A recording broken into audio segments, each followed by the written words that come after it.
लेकिन उनकी ये जो मंच है वो कामयाब नहीं होने वाली है। और आज हमने देखा कि उनकी जो गाड़ियां जा रही थी उस पर भी भील प्रदेश का झंडा लगा हुआ था, जय जोहर का झंडा लगा हुआ था। तो उनको भी अब तो शर्म आनी चाहिए, तुम या तो भील प्रदेश की घोषणा करो। इसलिए मैं कहना चाहता हूं कि अब ये समय आ गया है पूरे देश के आदिवासियों का। पूरे देश के आदिवासी, कोई पार्टी वार्टी नहीं होती है, पूरे देश के आदिवासियों को जो अत्याचार हो रहे हैं, अन्याय हो रहा है, उसके खिलाफ हमको एक आवाज के साथ में खड़ा होना पड़ेगा। और जहां कभी हमारे ऊपर अत्याचार हुआ वह हमको ताकत दिखानी पड़ेगी। ऐसे एक आह्वान के साथ में आदिवासी नजर आना चाहिए।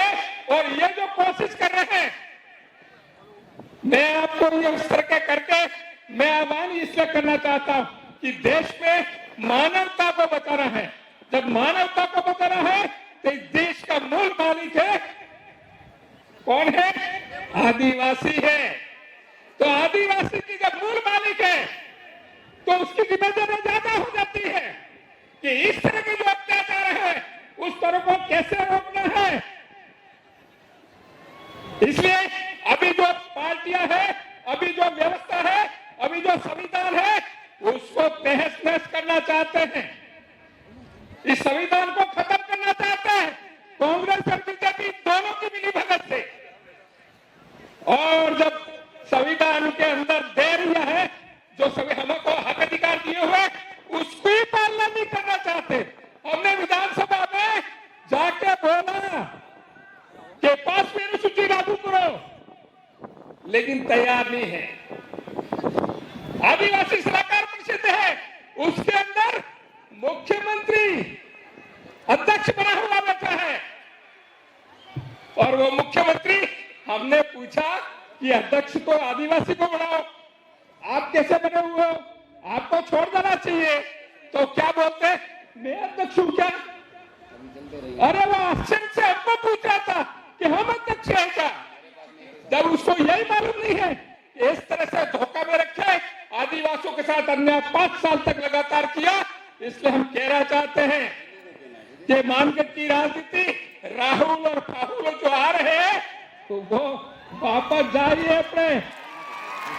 और इस इलाके में केवल और केवल आदिवासियों की चलेगी।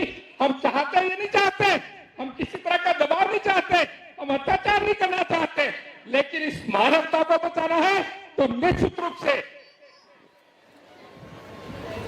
मानवता को बचाना है तो हमको निश्चित रूप से आगे आना पड़ेगा। और हम चाहते हैं सारे लोग मिलकर के, जो न्यायप्रिय हैं, जो संविधान को मानने वाले हैं, वो लोग सब हम मिल करके इस व्यवस्था को बदलें। और ऐसी आपने देखो, आपने क्योंकि घटना उजागर नहीं करना चाहता है कि, लेकिन ये जो देश के अंदर एक एक उजागर होता है, हमारा खून है, फूल उठता है, हमको रोना आता है। लेकिन भाइयों, रोके भी करें क्या, रोके भी करें क्या? हम इससे चाहते हैं कि जो हमारे हुक्मरान हैं और हमारे यहाँ पे जो कलेक्टर, हमारे जो अधिकारी है, उनको भी नहीं शर्म आती है कि इस तरह से ये जो अन्याय हो रहा है उसमें आदिवासियों के साथ में खड़ा होना चाहिए, लेकिन उनको भी ये समझ में नहीं आ रहा है। इसलिए मेरे भाइयों, मेरे पत्रकार बंधुओं, आप सबसे मेरा अनुरोध है कि आप चुप मत रहिए, आप चुप मत रहिए, आप भी हमारे साथ आइए और कंधे से कंधा मिला करके हम चाहते हैं कि किसी के साथ अन्याय नहीं हो, किसी के साथ अन्याय नहीं हो, ऐसी व्यवस्था होनी चाहिए। और हमारा जो संविधान में हमको अधिकार दे रखा है, उस अधिकार की पूरी तरह से पालना के लिए हम आगे मिल करके आवे। और हम सबके ऊपर एक जबरदस्त जिम्मेदारी है आदिवासियों के ऊपर, क्योंकि हम मूल मालिक है, मूल वारिस है, हमारे ऊपर जिम्मेदारी है। जिम्मेदारी ये है कि हम अनुशासन का पालन करते हुए, संविधान को मानते हुए हम एक मंच पे आ जाएं।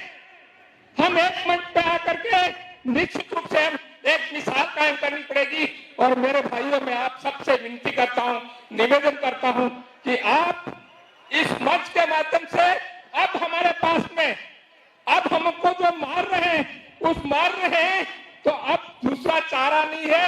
इसलिए हम एक हो जाइए और किंतु परंतु नहीं करके केवल और केवल हमको संगठित होकर संघर्ष करना है। यही बात करके मेरी बात खत्म करता हूं। जय जोहार, धन्यवाद। एक बार नारा बोल देता हूं मैं, जय जोहार का नारा है। अरे इतना पंडाल में दिल्ली तक आवाज जाना चाहिए, मानगढ़ वाला तो सुन ही लेगा। अरे जय जोहार का नारा है, जय जोहार का नारा है। अरे एक तीर एक कमान। धन्यवाद जी।